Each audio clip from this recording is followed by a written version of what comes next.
Hey guys, what's up? Welcome. I'm Culper, and I'm going to be going over Liquid Privacy. This is a Cypherpunk Hackathon submission, and this will be the first ever, at least that I know of, privacy-enabled liquid staking protocol. This does incorporate a Zcash bridge that enables private staking into the protocol. It also enables a Zcash bridge where you can stake to a wallet and then claim privately later as well. We'll go through those flows. You can also interact privately on Starknet. You can stake and then withdraw privately later to any wallet you designate. All right, so Liquid Privacy. Again, this is a privacy-enabled liquid staking protocol. Liquid staking currently has no privacy. All right, if you're a DAO, you're an exchange, you're a whale, or you're someone who values privacy, and you want to be involved in a yield-generating liquid staking protocol, that information currently is all public. So this is the problem we're aiming to solve, is to make liquid staking privacy-enabled. All right, in this, you'll notice that users can stake publicly or privately. Their funds and everything is working together. So the math stays the same, but we give users the option. You can come into the protocol the traditional way, or you can come in with privacy-enabled. That choice is yours. So privacy is an optionality. Again, we mentioned the Zcash bridge. I'll run through those flows. But again, users can stake publicly. They could stake with a note and withdraw privately. They could stake privately through a shielded transaction on Zcash, or they could stake privately from Zcash to a wallet on Starknet. All right, the components that are built into this, you have wire circuits, you've got a Merkle indexer, you've got a relayer that's going to perform the Zcash functions that we'll go over. And this is an ERC4626 enabled vault with auto delegation to validators, and rewards are added to the protocol from a contract call. All right. Again, this is the first private liquid staking protocol with a flow from Zcash. This is built on Starknet, also deployed on Starknet. And let's get into it. First thing I want to demo, guys, is the standard staking, because maybe not everybody understands liquid staking. So I want to just give you an idea. Users stake into a protocol. The protocol then sends funds to validators. The user gets a liquid token as a receipt, and over time, as rewards are added, their receipt token you can exchange for more of the base asset, in this case, Stark. All right, so in this instance, we're going to do a public stake. Okay, so I've connected my wallet. I'm using Bravos on this, Bravos, or I've tested Ready or Argent as well, and they both work. All right, so on the public route, there's no privacy enabled yet. I'm going to stake 10 Stark. I'm going to receive at the exchange rate reported here from the contract 8.17 SP Stark, or the liquid asset. Okay, so I'm going to approve the spend of the 10 Stark. Then I'm going to have to approve another transaction, which will actually mint and send the liquid asset, the SP Stark. So we noticed our balance was at 0 on the SP Stark. All right, our balance went from 303 to 293 on Stark, and we received SP Stark as the liquid asset, and it's been approved here. Okay, so now we would hold this as the validator set accrues rewards, and they're added to the protocol.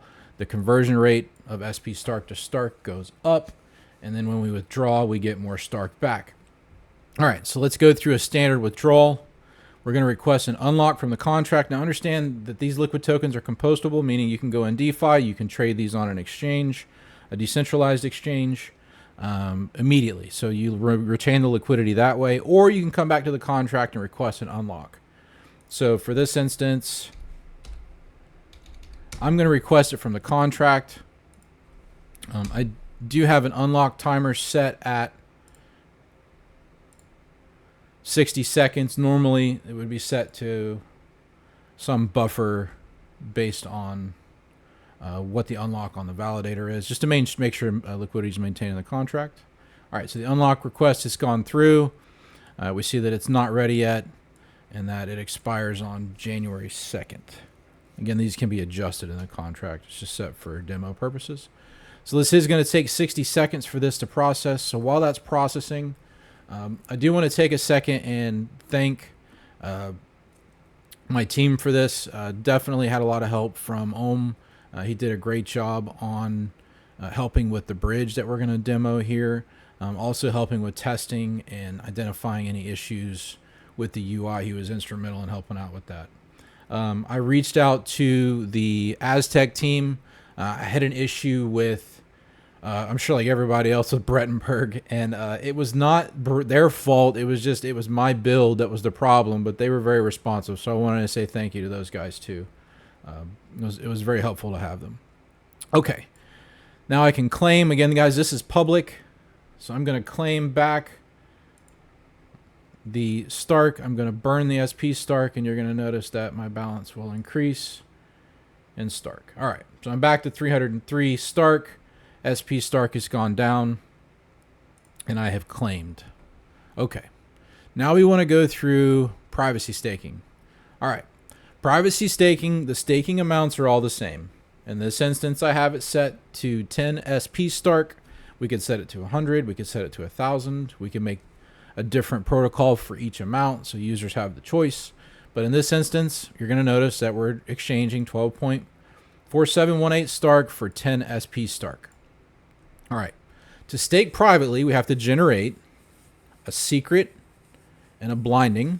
These are going to be randomly generated numbers that are going to be combined with other values to create our commitment. Obviously, that the commitment is a hash of values. All right, so we've generated a commitment. We also have a note. Okay, this note is like our key for this transaction. We have to have this. So I'm going to download that. It's now in a text document there. I'm going to copy the note, paste it here just to make sure I know I've got it. And now I'm going to do a private deposit. Now, this deposit is known online who is depositing it. What will be private is the withdrawal. Okay. So we're going to approve the first transaction, approve the second transaction. Awesome. So our commitment has been transmitted to the chain with the stake. That commitment goes to the contract. The contract emits an event that's picked up by the Merkle indexer. And the Merkle indexer logs the commitment in a Merkle tree. That Merkle tree later on is important for the Noire circuit on the unlock because it will compute the commitment path and verify that it's valid. It will also take the note and compute a nullifier from the blinding and the secret. That information will be used for the unlock. But because we have a delay on this unlock, it has to create a value to verify that the unlock is real without expending the nullifier. It does this by doing a Pedersen hash of the nullifier. I know that was probably a lot of gibberish to some of you. Those that are the ones that invented this stuff, I want to let you guys know this stuff was super complicated, but hey, we got it done. All right. So now we're going to claim that note. Now understand that I've had it claimed back to the same wallet. So we're going to get the 10 SP Stark, but understand that there is no ownership of wallet tied to this. It's happening through the Noire circuit. It's verifying, yes, this commitment exists in the Merkle tree. It's sending that tree root along with the blob, along with the nullifier to the contract. So then the contract is then sending that to the verifier, and then it unlocks the amount. All right, so we're signing. And we see that we have received 10 SP Stark. Okay, we have claimed this privately with our note. All right, so that is the function of the private withdrawal and private stake. This note could be sent to anyone. I could send it to any of you. You could have used that. Now it's been expended, so it's been that their nullifier and the commitment have been logged. So now it can't be used anymore. However, if we do a private stake and we take our note and we send that to anyone, then they can withdraw. Once that withdrawal happens, it's no longer valid. All right.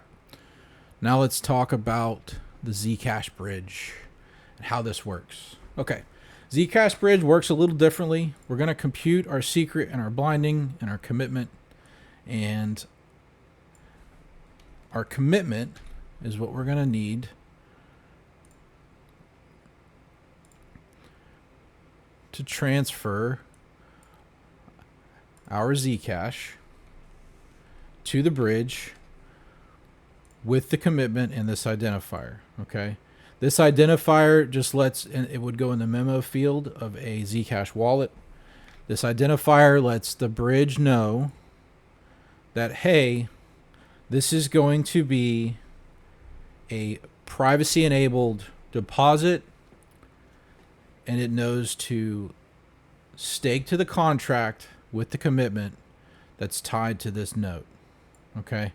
So we've got it here so the user can copy the bridge address. It automatically computes for you the amount of Zcash that you would need to send with your transaction to the bridge to generate the 10 SP Stark, and you would send it with this memo. Okay, this memo gets sent with that transaction, and this is what makes your note valid on withdrawal. All right, so you'll notice over here I'm in the CLI. I've created a helper. The Zcash testnet, this is how I've been using it as the command line. So I'm going to take that commitment, I'm going to paste it in here, okay? Now you've got another window where it shows 52 total transactions. That is going to be the relayer. You're going to be able to watch that happen, watch what the relayer does with this transaction, and you see where it says syncing blocks. That is the Merkle indexer. That is going to pick up the transaction with the commitment. It's going to log the commitment in the Merkle tree, and that's going to help our Noir circuit later on verify that this transaction exists in the tree. Yes, this user can withdraw. All right. So we've gotten our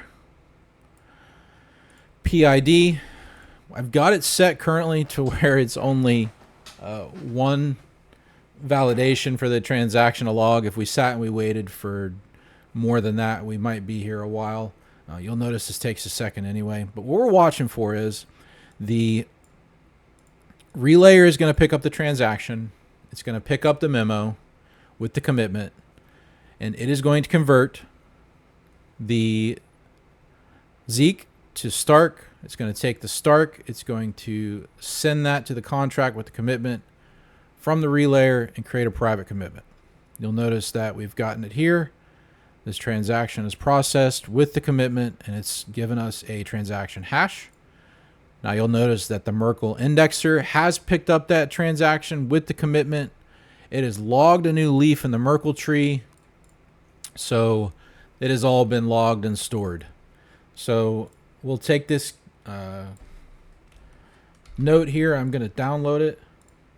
And then I'm going to show you. So we staked from Zcash. Now we've given it no StarkNet wallet information. This just came from the relayer. So I want to show you how we will be able to withdraw with this note to any address, right? So this is a new address. See the 10 Stark there. All right, we're going to put in our wallet address here. And we are going to claim with that note that it just sent from Zcash. So we don't know who deposited. It came from the relayer with the commitment. Now we've got the commitment. Now we're a random wallet withdrawing 10 SP Stark, so we don't know who it came from. There's privacy. And now there's privacy on the withdrawal because we don't know which commitment that was tied to. So now we have 10 SP Stark from a private enabled deposit from Zcash, from the bridge, just like that. All right. I want to show you, you can also send publicly. And this one you would designate 01 in the memo field for Zcash, and then you would input a wallet address. Too much. All right, I'm going to send it here. We see we've got 20 SP Stark here. What this is going to do is it's going to take the Zeke that we send. In this instance, I've just delineated 0.005 It's going to send that. It's going to convert that into Stark and then stake the Stark and send that SP Stark output to this account.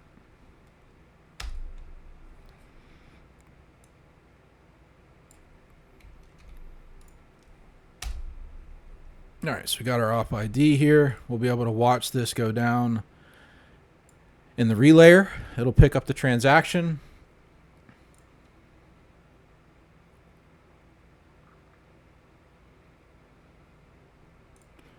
After it picks up the transaction, because this is not a private deposit, the Merkle tree will not, because it's not emitting a commitment. All right, this is a public stake from Zcash, so it's shielded on the deposit side. It'll just show that this wallet received from the relayer.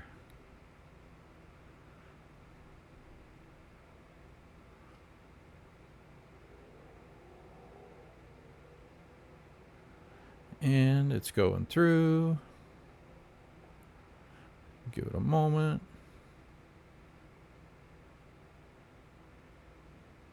All right, we've got our success, and we see that our wallet balance just increased by like 12.6-ish SP Stark from the bridge there. So showing you bridge fully functional, working, doing its job. Also was able to demo the Merkle indexer there. All right, let's jump back over to the browser.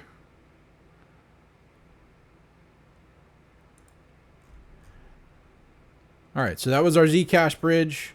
Showed you how that worked, showed you how the private staking worked, and showed you the functions. So in a nutshell, guys, that's the UI portion of this. I want to go through the contract briefly. I know this video is probably kind of long, but I do want to show you how the transactions went through. All right, so we had a private deposit of 12.47 Stark, and it minted SP Stark. That then automatically stakes to the validator. All right, so you'll see here a transaction for our last stake where we just sent we sent from Zcash to the relayer to our wallet. This was the amount that we received in that wallet. This is the amount that was sent to the validator to be automatically staked. So this is the validator pool, and you're going to notice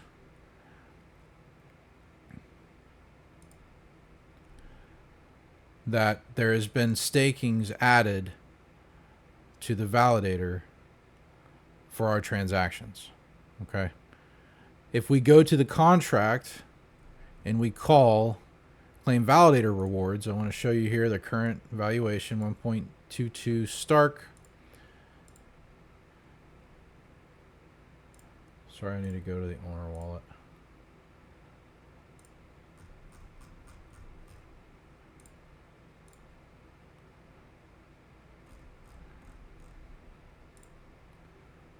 Okay. Claiming rewards from the validator.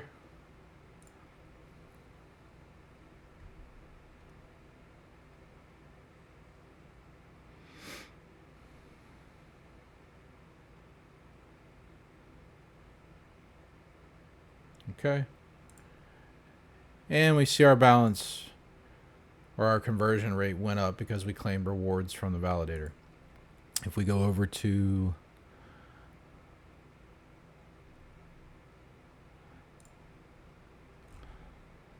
the validator rewards, we see that we claimed to our contract 3.18 Stark to our protocol and rewards, which increased the value. So I'm going to cut it short there. That's pretty much the protocol in a nutshell. Hopefully you guys learned something from that. I know I darn sure did learn building this thing out. And if you guys have any questions, feel free to hit me up. Very excited to get this one out there for people to learn from and to utilize. So yeah, thanks for watching, and talk to you later.